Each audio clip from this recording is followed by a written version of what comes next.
विवेक यादव जी, गाजियाबाद से। राधे राधे। राधे राधे महाराज जी। महाराज जी, परीक्षा में कुछ असफलताओं के बाद मन व्यथित रहता है। एक तरफ लगता है कि मैं कहीं अपने साथियों से पीछे छूटता जा रहा हूँ, दूसरी तरफ लगता है अगर सफल नहीं हुआ तो मेरा क्या होगा। महाराज जी, ऐसे में महाराज जी मेरा मार्गदर्शन करें कि हाँ मैं बिल्कुल, कैसे। ये नई अवस्था में ये सोच तो होती है। अगर बच्चा हम एकाग्रता पूर्वक अपने पाठ को, तो हमें लगता है कि फेल कैसे हम हो गए।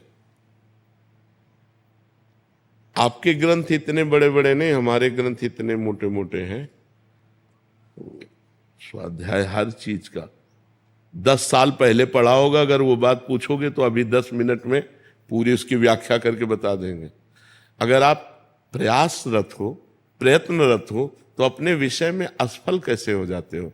या तो आप ब्रह्मचर्यहीन हो रहे हो, इधर उधर प्रपंच कर रहे हो, अपनी पढ़ाई से विमुख आचरण कर रहे हो, मनोरंजन कर रहे हो। नहीं तो बच्चा, अपने चैप्टर को हमें 1 साल दिया जाता है, 1 वर्ष दिया जाता है अपने चैप्टर को कंठस्थ करने के लिए, पुष्ट करने के लिए। कितनी पढ़ाई होगी। बिल्कुल, मतलब जिस विषय में लगो उस विषय में एकदम।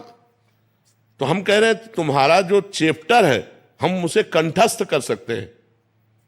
तो हम इतने कमजोर क्यों हैं कि हम फेल हो जाते हैं। अगर ये हो कि भाई टीचर कोई पक्षपात करता है तो बात अलग है, नहीं तो हम फेल क्यों हो जाते हैं। कहीं ना कहीं हम गलत हैं, हम अपनी गलती को सुधारें। और असफलता मिलना सफलता का एक प्रतीक है कि हमें और जोश आना चाहिए। आप जीवन में कभी असफल नहीं होंगे। रात दिन पढ़ाई करो, ब्रह्मचर्य से रहो, भगवान का नाम जप करो, माता पिता की आराधना करो। कौन सी उन्नति जो तुम्हारे चरणन चूम ले, कौन सी उन्नति जो चरणन चूम ले। इसलिए हमें तो लगता है कि हम अपने धर्म ग्रंथों को ऐसे याद किए हैं जैसे काका गागा नहीं याद किया जाता, ऐसे याद। उठते बैठते चलते फिरते जो पद है, पूरी 84 जी, पूरा सुधा निधि जी, पूरी सेवकवाणी, पूरी स्फुटवाणी, उसे जिस विषय में लगे तो अपने विषय में लगे, जिस विषय में लगे तो एकदम लगे। तो आप फेल कैसे हो गए। अपने विषय का ज्ञान आपको क्यों नहीं है। ऐसा तो कोई चैप्टर प्रश्न दिया नहीं जाता जो क्लास का ना हो। मान लो आप 12वीं में हैं तो 12वीं के क्लास के अंतर्गत ही आपको दिया जाएगा। ऐसा नहीं है कि आपको आगे का दिया जाए। आप जितनी क्लास में पहुंचते जाएंगे योग्यता, उतना ही आपको प्रश्न दिया जाएगा। तो हमको अपने चैप्टर को घुस करके घुन की तरह लगना चाहिए। जैसे गेहूं में घुन लग जाता है ना, पूरा खोखला कर देता है, ऐसे में अपने चैप्टर में लग करके पूरे चैप्टर को अपने माइंड पे बैठा लेना चाहिए। हमारा माइंड बहुत विस्तार से है, अनंत जन्मों के संस्कार भरे हुए हैं, छोटी सी चिप में मन की अनंत जन्मों के। तो ये सब पूरा आपको भर लेना चाहिए। कहीं ना कहीं आप प्रमाद कर रहे हैं, कहीं ना कहीं आप त्रुटि कर रहे हैं, उसको संभालिए। नहीं तो ये निराशा ऐसी बढ़ जाएगी कि जीना मुश्किल हो जाएगा।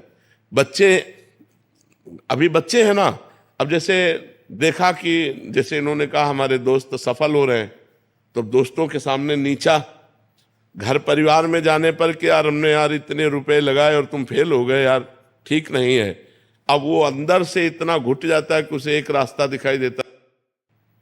ऐसे कोटा में बहुत से बच्चे जो करते हैं, उसका कारण है कि उनको एक रास्ता नजर आता है कि अब मित्रों में कैसे जाऊं और घर के परिवार वालों को कैसे मुंह दिखाऊं। हर जगह ये आता है कि फेल फेल फेल, तो इससे अच्छा है कि हम कर लेते। कोई रास्ता थोड़ी है। आप भूत प्रेत बनोगे, फिर नाना प्रकार के और दुख भोगोगे। हमें चाहिए कि हम अपनी गलतियों का सुधार करें। मोबाइल में रील देखने में समय बर्बाद ना करें, गेम देखने में बर्बाद ना करें, गर्लफ्रेंड बॉयफ्रेंड वाली झंझट में ना पड़े, इस प्रपंच में ना फंसे। अगर आप सही से चलो और ब्रह्मचर्य धारण करो तो ब्रह्मचर्य में इतनी सामर्थ्य है कि सब कुछ याद हो सकता है। बच्चा सब कुछ याद हो सकता है। तो आप निराश मत हो, संयम में चलो और आगे उन्नति को प्राप्त हो। ऐसा नहीं कि बराबर अवनति हार ही हाथ लगेगी, ऐसा नहीं है। आप प्रयासरत रहो। ठीक है।